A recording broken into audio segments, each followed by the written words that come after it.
Olá pessoal, tudo bem? Mais uma vez aqui, mais um vídeo com o Dr. Luiz, médico vascular, e vamos conversar mais um pouco sobre essa relação entre exercícios físicos e o sistema vascular, né?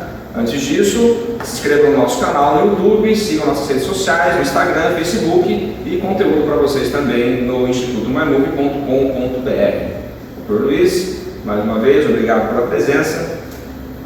Doutor, muitos alunos reclamam, principalmente na parte aeróbica, numa caminhada, numa corrida, coceira nas pernas, e a gente também percebe que ficam vermelhas as pernas, né? Existe uma relação, né, entre a atividade, o estímulo, né, da atividade física, numa caminhada, numa corrida, com o sistema vascular? Seria uma resposta do sistema a esse estímulo? Então, isso é uma curiosidade, né? A gente percebe às vezes que aquelas pessoas que estavam há algum tempo paradas, sedentárias, e voltam a treinar, o sistema vascular ele precisa se readaptar. Esse aumento súbito de fluxo, essa dilatação rápida daqueles vasinhos que não estavam acostumados, que estavam fechados, pode estar associado a uma liberação de histamina. A histamina é interpretada pelos nervos periféricos como sendo aquela sensação de coceira, né? Uma sensação esquisita, tá?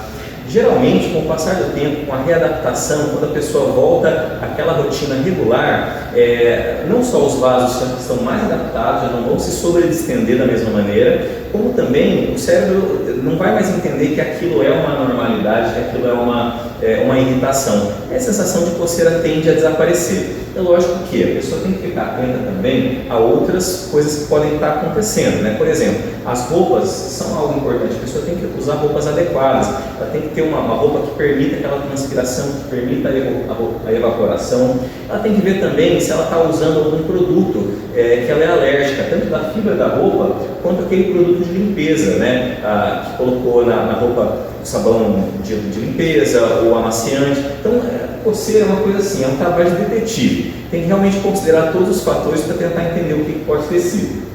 É verdade. Eu tenho uma aluna que no começo, quando ela começou a treinar comigo, ela estava há um tempo, eu acho que uns 6 meses sem fazer atividade física.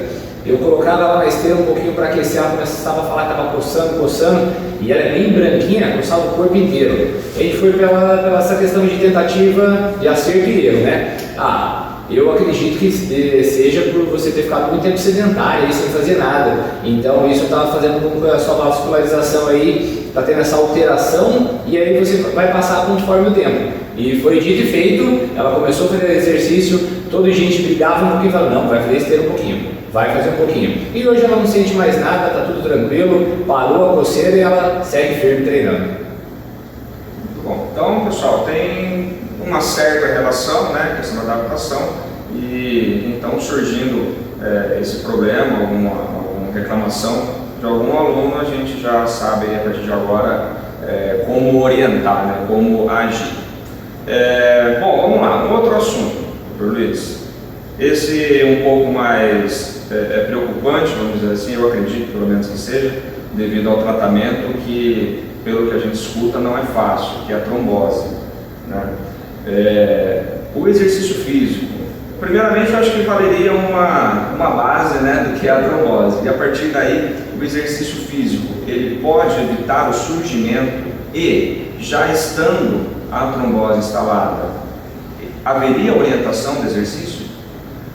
É uma excelente pergunta. A trombose é uma causa muito significativa de doença circulatória, até mesmo de mortes. Então, vale a pena a gente sempre chamar a atenção e abrir os olhos das pessoas em relação a isso. A trombose, pessoal, é o acúmulo de coágulos dentro das veias mais profundas, tá? Esse acúmulo de coágulo pode estar associado a 3 fatores principais.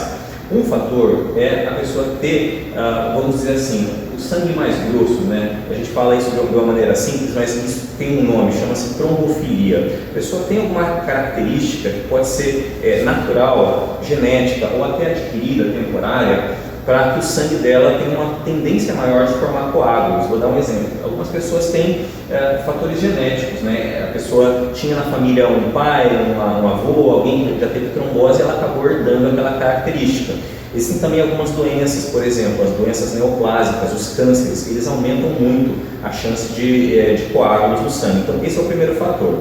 O segundo fator é a estase, ou seja, a circulação mais parada. E aí que entra a questão do exercício, tá? Por quê? O maior motivo, né, uma maior circunstância em que a trombose ocorre é naquelas pessoas que estão paradas, seja devido a uma internação no hospital, seja devido a uma recuperação pós-cirúrgica, seja devido a um tempo que ela ficou, por exemplo, numa viagem, né? A gente às vezes ouve algum famoso aí que pegou um voo internacional, que ficou horas no avião e que não se movimentou muito durante o voo, que não utilizou os cuidados corretos, acabou tendo uma trombose. Então a estase, a circulação parada, está relacionada à falta de movimentação dos músculos, né? Então uma forma da pessoa que está trabalhando sentada, ou a pessoa que está fazendo uma viagem, até de tentar evitar um risco como esse, é estar se levantando de tempos em tempos, a cada 1h30, a cada 2 horas, né? Se não der para se levantar, mexer os pés, mexer os tornozelos, ativar um pouco as panturrilhas para bombear o sangue, tá? Bom, então eu falei da estase sanguínea, eu falei da hipercoagulabilidade, tem a questão do trauma vascular. Então, algumas situações, como por exemplo, pós-cirúrgicos ou então acidentes, ou seja, trauma direto, né, lesão direta do sistema vascular também é um fator.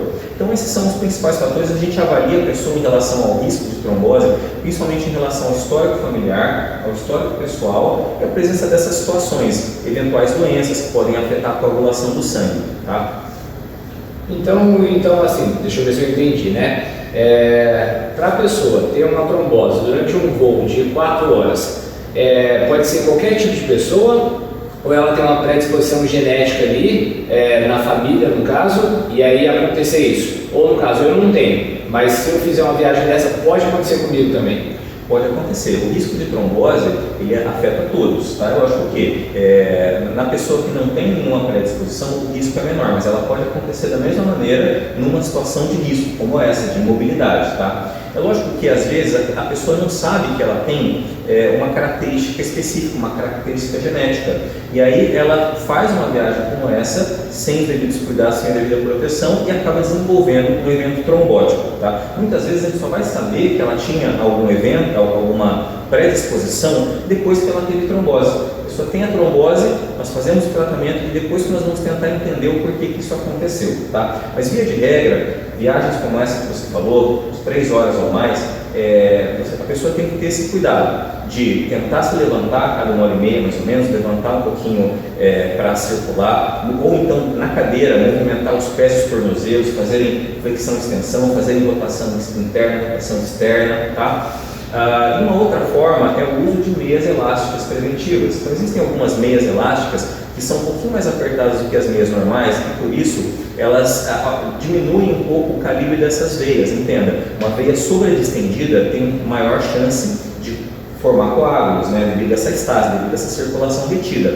Agora, com essa pressão causada pela meia, né, o tônus daquela veia ela diminui e com isso a velocidade da circulação aumenta. É por isso que é mais difícil acontecer uma trombose naquela pessoa que está usando uma meia elástica preventiva. Hoje a gente vê bastante gente usando essas meias de compressão, né? Até para correr. No começo, quando eu não sabia para que servia, eu falava, para que essa pessoa está com esse meião até o joelho? Mas aí agora dá para entender melhor o que acontece. E esse problema da viagem, eu acho que deve ser pior para quem dorme na viagem, né? Eu não durmo, então eu não vou ficar quieto. Mas quem dorme uma viagem inteira, aí o risco é grande, então, né? Isso, causa reposição, né? Exatamente. Ok, bom pessoal, interessante, né, alguns detalhes, principalmente, particularmente, a questão da trombose, que eu vejo como uma situação mais grave, né, relacionada à própria vida da pessoa, como o doutor citou, pode levar a casos de morte. É isso aí, pessoal, então encerramos por aqui, até a próxima.